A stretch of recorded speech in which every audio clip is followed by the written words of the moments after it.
حلقہ اسمبلی بالکنڈہ کے موڑ تاڑ منڈل مستقر کی BRS پارٹی آفس میں BRS پارٹی قائدین کی جانب سے پریس کانفرنس کا انعقاد عمل میں آیا۔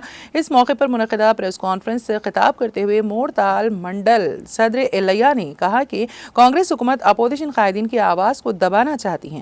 انہوں نے کہا کہ گزشتہ روز نظام آباد ضلع انچارج ریاستی وزیر جوپلی کرشنا راؤ کے ہاتھوں موڑ تاڑ اور بھیم گل میں محکمہ آبکاری کی نئی عمارتوں کا افتتاح عمل میں آیا، لیکن گزشتہ 10 سالوں سے ضلع بھر میں ایک پہچان بنانے والے سابقہ ریاستی وزیر و بالکنڈہ کے رکن اسمبلی ویمولا پرشانت ریڈی کو اس پروگرام میں مدعو نہ کرتے ہوئے پروٹوکول کی خلاف ورزی کی گئی، جس کی BRS پارٹی سخت مذمت کرتی ہے۔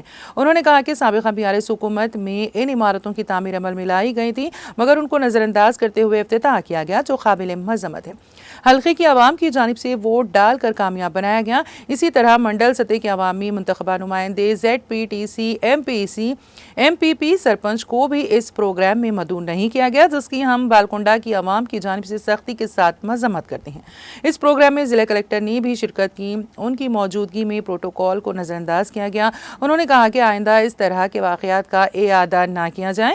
اس موقع پر بالکنڈہ، بھیم گل، کومر پلی، ویلپور، پریگٹلا، موڑ تاڑ منڈل سے وابستہ BRS پارٹی قائدین کی کثیر تعداد موجود تھی۔